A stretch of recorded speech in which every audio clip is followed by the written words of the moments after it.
Imaginez une voiture dont le GPS fonctionne parfaitement, sauf qu'il n'indique jamais la sortie d'autoroute.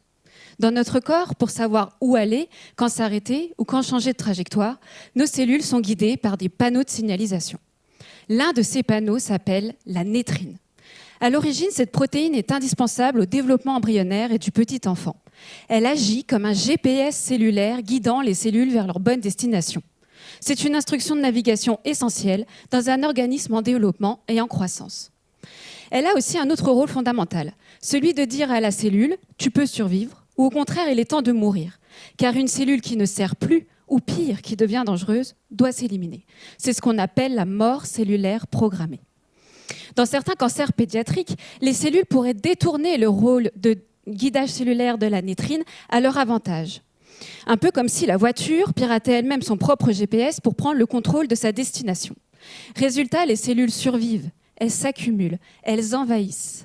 En d'autres termes, les voitures restent sur l'autoroute, ce qui crée des embouteillages. Et ce n'est pas tout. La nétrine pourrait également influencer l'identité de la cellule cancéreuse. Un peu comme si le GPS pouvait changer le type de véhicule en cours de route. En présence de nétrine, les cellules seraient plus immatures, plus agressives et pourraient ainsi résister à certains traitements. Et ce n'est pas tout. La nétrine...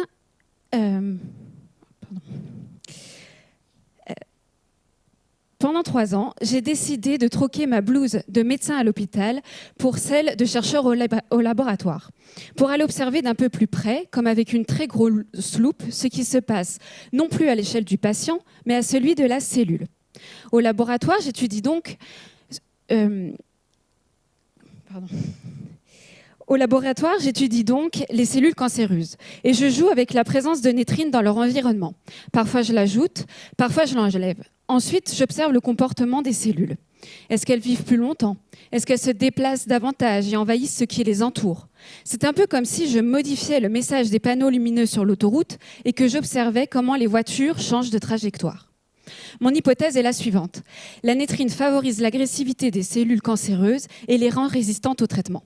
À partir de là, on peut penser que si l'on bloque la nétrine, on pourrait empêcher les cellules de se transformer et les forcer à rester dans un état plus vulnérable et ainsi redevenir sensibles aux traitements actuels comme les chimiothérapies.